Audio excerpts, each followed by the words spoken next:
Hi, I'm your host, Dave Kemp, and this is Future Ear Radio. Each episode, we're breaking down one new thing, one cool new finding that's happening in the world of hearables, the world of voice technology. How are these worlds starting to intersect? How are these worlds starting to collide? What cool things are going to come from this intersection of technology? Without further ado, let's get on with the show. Okay, so we're joined here today by Keri Roberts. Keri, tell us a little bit about who you are and what you do. Thank you, Dave. I'm so excited to be here. So I like to say that I am a brander, I'm a marketer, and I'm a community builder. So I work for myself. I own a company called Branding Connection, and one of my main clients is Voice Summit. So I help them with their podcasting strategy as well as lead their marketing for their big event that'll be in October. That's awesome. So, I've gotten to know Keri. She actually brought me on the Inside Voice podcast. That's sort of like where our relationship started. And I just think that it's so cool because outside of this podcast that she does, she has her own podcast. And then I know that she's the host of another podcast. So podcasting is sort of in her lifeblood. And I think that I've learned a lot personally from her, just the way that she goes about it and post-production and the way that she disseminates her podcast. She does it in a really thoughtful and a meaningful way. And I think that it's incredibly, it's a really good way, I think, to build a network and help to connect that network. I know that's kind of been a big theme for you. And so I'm curious, I wanted to bring you on to talk about your experience on the Inside Voice podcast and go through some of the different episodes that you've done and the different guests that you've had. But as you've sort of gotten immersed into this world, like so many of us kind of have, and you've done it, as being this conduit of, understanding who people are in different facets, you've actually probably gotten a really wide education, into the whole voice landscape. So I'm curious, from this first year or so that you've really started to get involved into this space, what have been some of your macro takeaways, and things that you've learned since doing this? Yeah, well, again, thank you for the kind words. I appreciate it.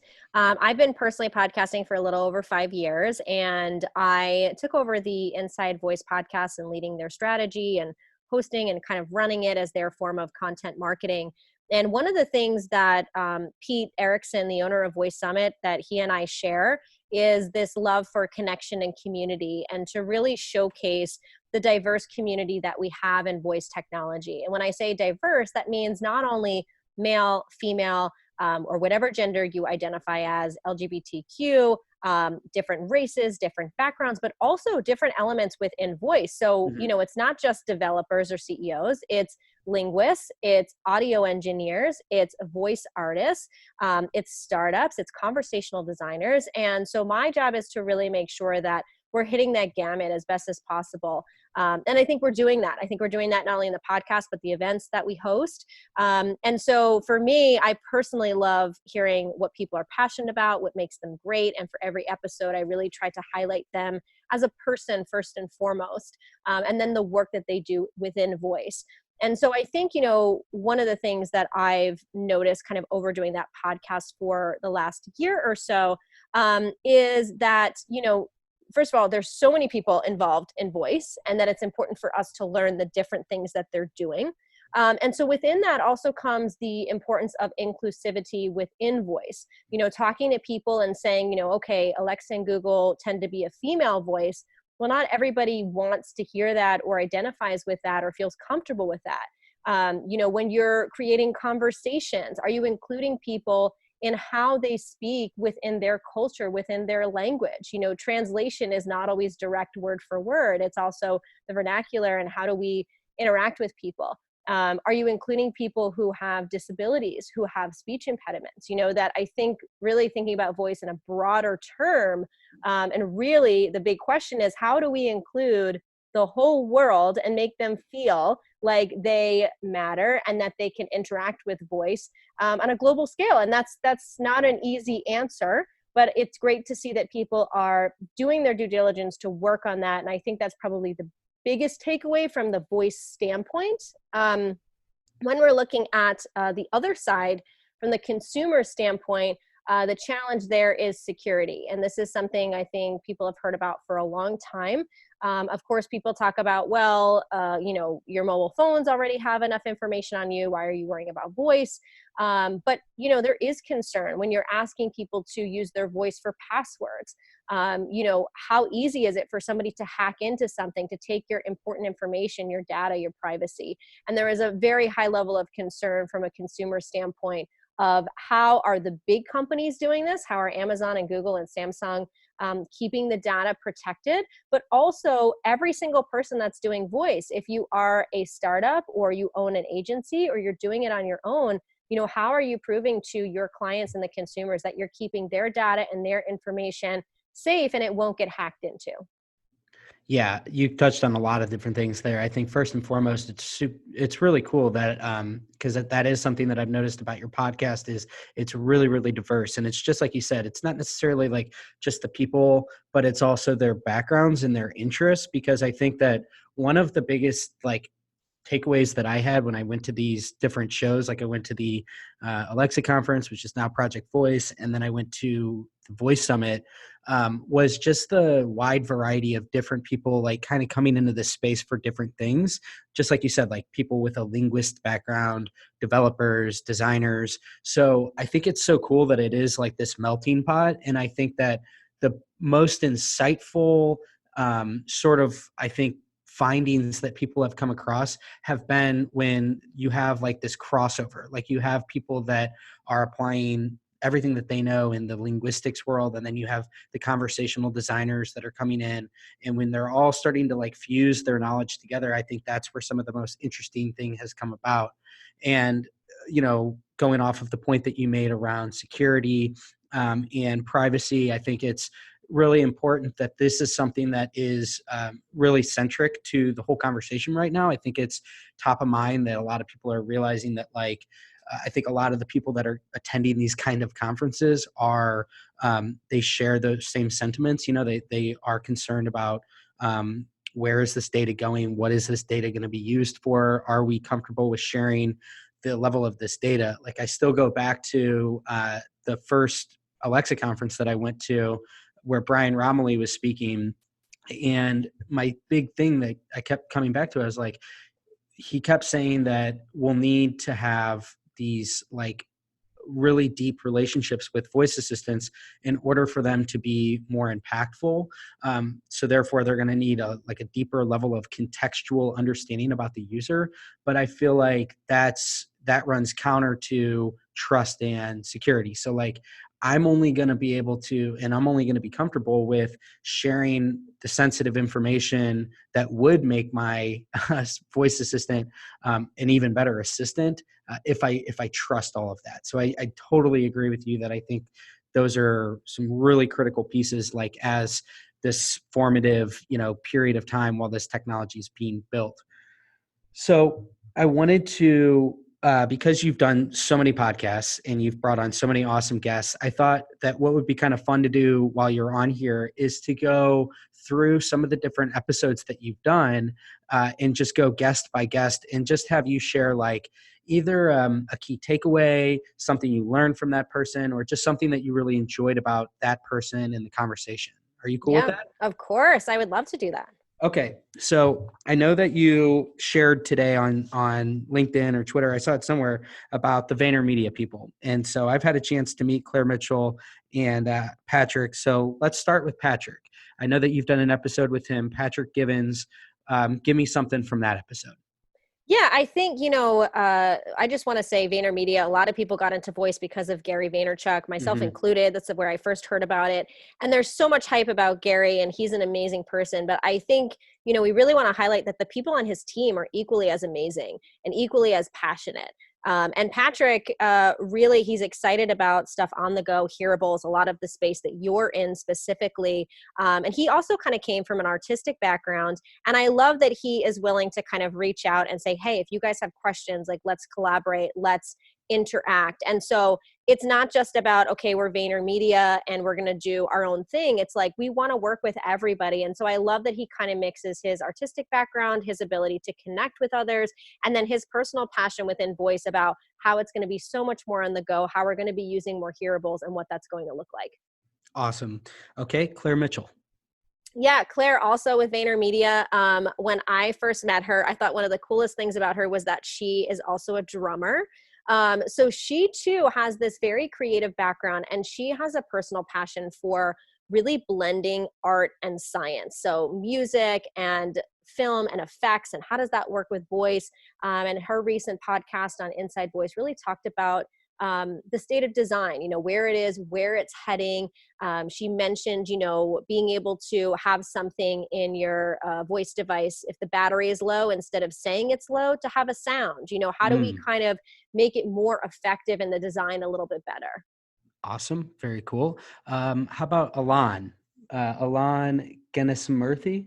Yeah, so Alana is from India, and he reached out to me, and he is doing, actually it just passed, he just did a developer event. He was just named an Alexa champion as well. He is somebody who, he's in tech, but he is just so excited about Amazon Alexa and what voice can do, and he is out there in India educating his community because he wants to. And I just want to say there's a lot of Alexa champions and Google developer experts. A lot of these people are not getting paid. They're doing it because they're passionate about it, and they want to share and they want to educate. And I love that Amazon and Google is recognizing them for that. And so he's doing that. He is excited, not only within his own company that he works at, but he's hosting events and he's teaching other people. And I love that. And for him to share what's going on in India on the show was great. Yeah, it's really interesting. Just as a quick side note, I think it was Bradley Metrock mentioned that his podcast, the second largest audience that he has outside of the U.S. is India, and so I've heard a lot of anecdotal things where it sounds like voice in particular is really popular in India. So it's interesting to hear that, and I'll definitely have to go check out that episode. Yeah, it's huge in India, and specifically with Amazon Alexa. I think, I've personally learned there are certain countries that are more Google heavy and more Amazon heavy, and that's just dependent on where the devices are. And so, yeah, their country is using it, I think in a bigger consumer standpoint than America probably is at this point. So it was great to kind of hear his feedback as well. Yeah, kind of going off of that, to your point, the next person I have is Kane Sims. And I think it's interesting because when I was at Project Voice here in January, I went to, it was Voice Abroad. It was a panel, and it was Kane, it was Eva Levin, it was James Poulter, and it was, who was the other one? It was, I'm blanking on who the other person was, but Jeroen Vonk from Denmark, or I'm sorry, from Holland. Yeah, and all great people. But it was really interesting to hear you say that because I wasn't quite aware of certain functionality isn't available in some of these different countries, and some of the devices aren't even available. So there really are pockets of countries where Google is the far and away the preferred device, and then others where Alexa is. So anyway, going back to Kane Sims, what were some of your takeaways with your chat from Kane? Yeah, somebody had asked me, do you know anyone in voice that knows about all the technology? And Kane was the first person that came to mind. He is, first of all, I had seen him online. I love the bold yellow. I'm a brand person, so I just love that he's so himself. And when we connected, his level of education and knowledge that he has across the board on voice as a whole is tremendous. I really think that he just has a vast knowledge. He's not focusing on just Amazon or just Google. He's talking about Samsung. He's talking about the potential for where Apple and Cortana are at, and even Facebook portal. So I think, he is somebody who really gets it on a very broad scale, and is looking at it as a whole. And so I think if you have questions about voice technology overall, he is definitely the person to go to. Yeah, no, that yellow is the signature Kane Sims Yes. brand. He was wearing that. He was rocking it at Project Voice. So that's awesome. Okay, Micah Coppins. Micah Copens Opens. has, first of all, an amazing amount of energy and zest for life. So when I interviewed her, I love that. And she was really talking about her episode was about putting the you in conversational design. And she really kind of brought to light to me, which I started using now, is that a lot of times when people do like personas, you're trying to say, well, who am I trying to reach?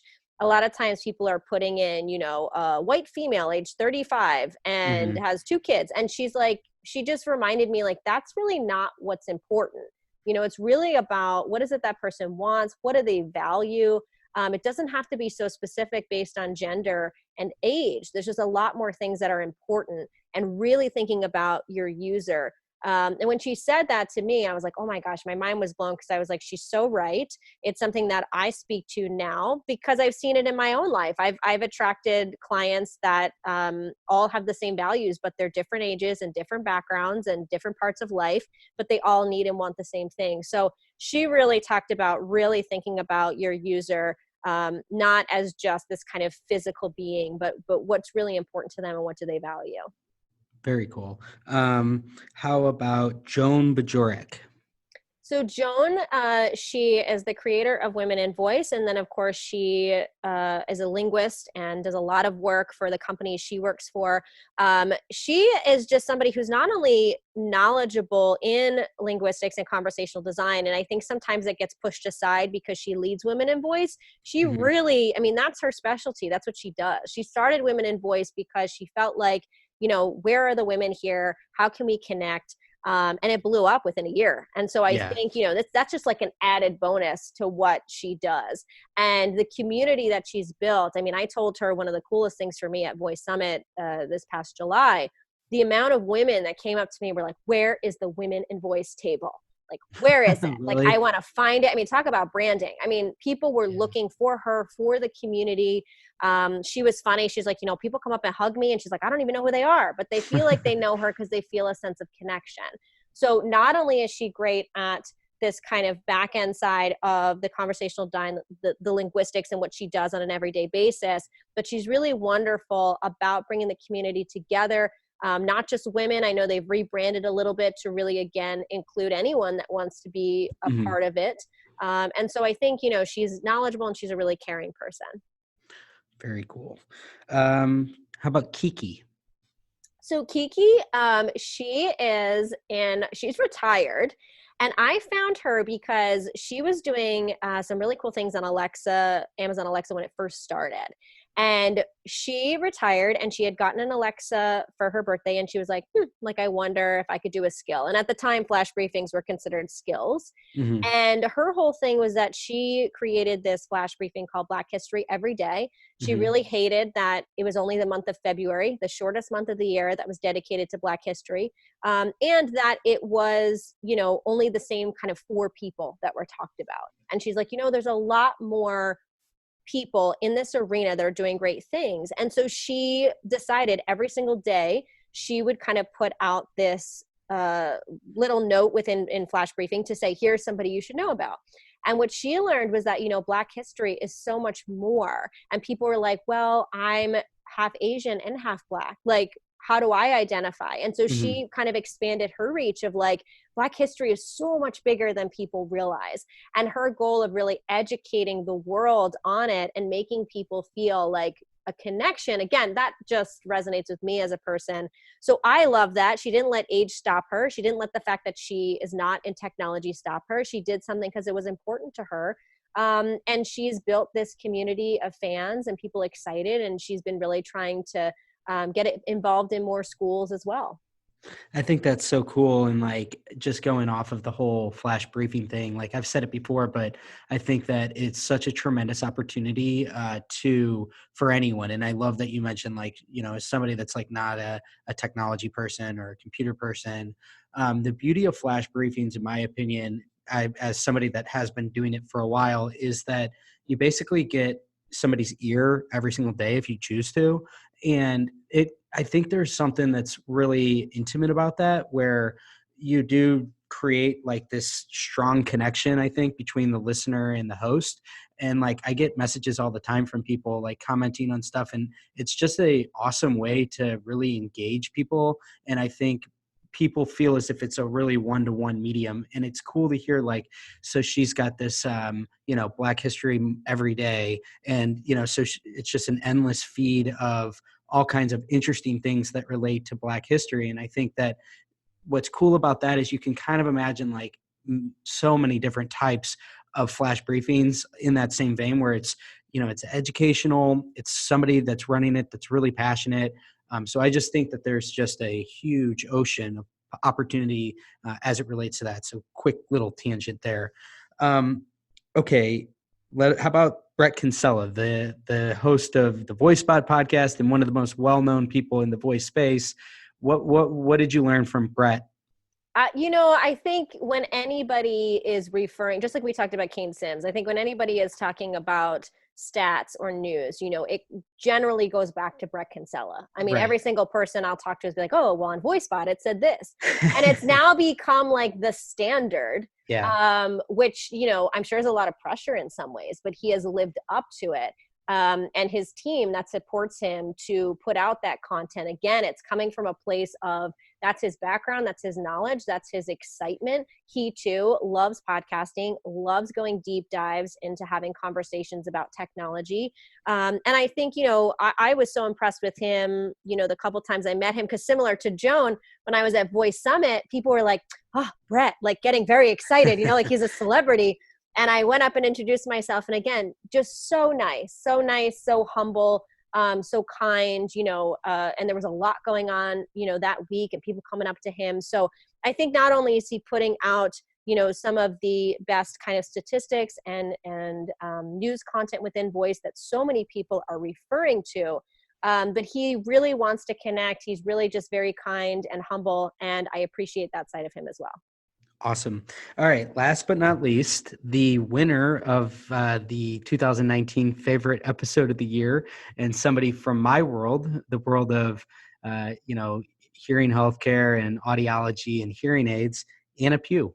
Yes, I love Anna, and I hope she doesn't mind me sharing this little tidbit of a story. But I had seen her liking and following what we were doing on Voice Summit. And so I reached out to her and I said, hey, like, I see you like what we're doing. Would you like to be on the show? And she was like, yes, I'd love to be on.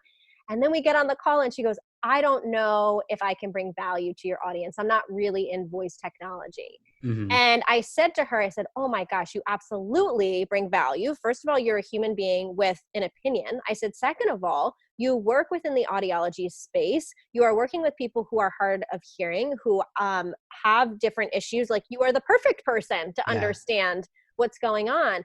And the value that she brought was not only incredible, but it was unique. It was different. And the amount of people that were like, oh my gosh, what an incredible guest. It's not the same 5 voices we're hearing. It's somebody else who has an opinion that's valid because she's been in this space for so long, and the audiology space is part of voice. So that's what I talk about when the voice community isn't just the CEO or the developer. It's so much larger.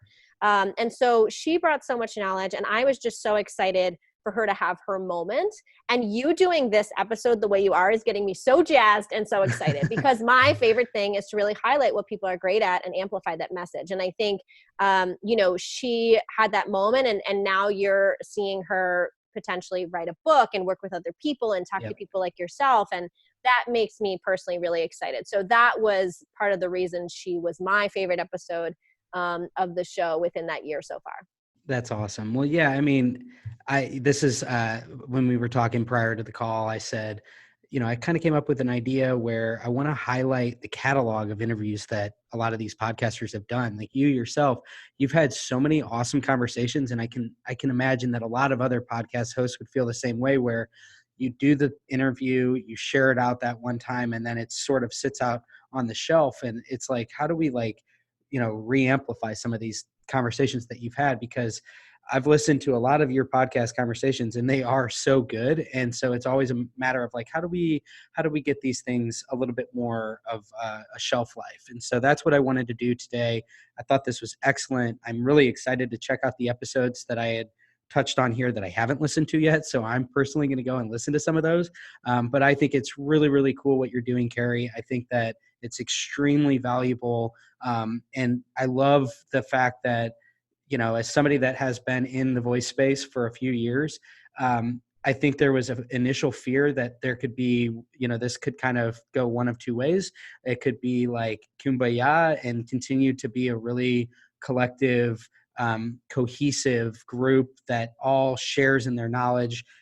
Or it could be something where, it starts to become, isolated and people aren't as willing to share their information, and the knowledge sharing isn't quite what it was. And I'm really happy that that hasn't been the case, that if anything, over these past few years, the community just feels to be opening up to include more and more people, and that there's totally this like knowledge sharing, real open community vibe. And I think that it's largely being spearheaded by people like you that are doing such a good job of bringing more and more people onto the stage to say, like, let's hear your story. Because I think that Yes. the more diverse that we can appreciate how many different types of walks of life are coming into this really exciting new phase of technology and this new industry, I think it's just for all the better.